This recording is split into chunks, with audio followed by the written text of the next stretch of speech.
Hey guys, Ike here from IkesOutdoors.com. I'm here today to show you the steps I take when I switch to a new release. Okay, so I'm trying to switch to a new release. I want something that hangs and is on me all the time. I like the Wayland's hookers that I have, but it goes in my pocket and you can drop it, and I love the way it functions. I just want something that's a little bit more friendly for hunting. And I shoot a back tension release, but this tip goes for anyone who's shooting a new release. If you're new to archery, this is something that you can do, or if you're just like me, if you're just swapping to a new release.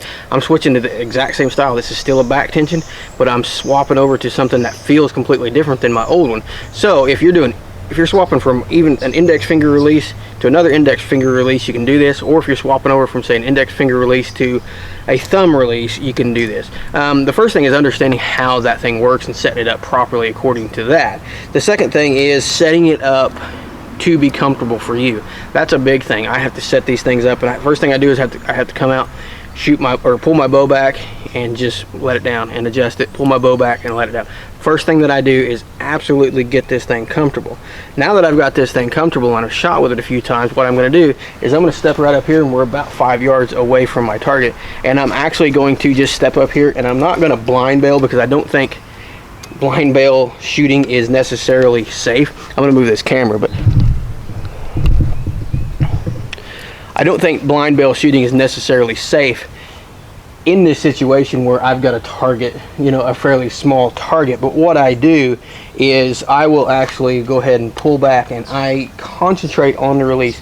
I do not care where I'm hitting. What I'm doing, pulling back, coming to anchor, settling on the target, and I'm not leaving anywhere near the vitals or anywhere near that area. I'm just getting a feel for my release, getting a comfortable hold on it, keep my eyes open, and I'm just executing the shot, focusing entirely on the release and pulling through and making sure that I'm firing that thing correctly.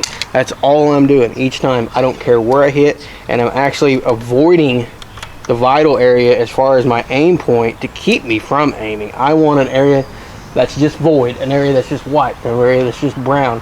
I'm absolutely not concentrating on anything but this release, getting comfortable with it, getting my fingers comfortable with it, following through, executing the shot. That's all I'm doing every time.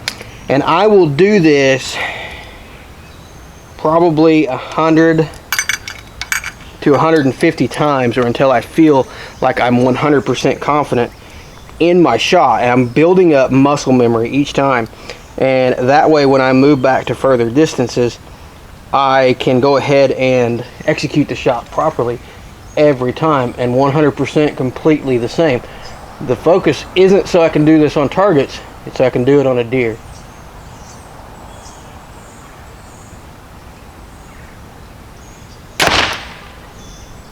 So that's what I do. Again, I'll do that 100, 150 times, or until I become completely ingrained with that shot sequence, that each time I pull this back, I don't have to think about that shot sequence. Because like I said, even if you're going from a index finger release to another index finger release, if the jaws are different, that can cause it to release a little bit different. The trigger travel is going to be a little bit different. The trigger pull weight is going to be a little bit different. So I always come out and I do this every time that I swap to a new release, just to get that muscle memory built up. So when I'm tense, when I'm under pressure, I've got a deer underneath me, or I'm shooting targets or something like that, it's muscle memory, and I don't have to think about it. All I have to do is pull back and execute the shot. So I hope this helps you guys out when you're swapping releases. For more product reviews, how-to videos, you can check us out at Ike's Outdoors. You can also follow us under social media under Ike's Outdoors as well. We're on Instagram and Facebook, and we appreciate you guys watching these videos.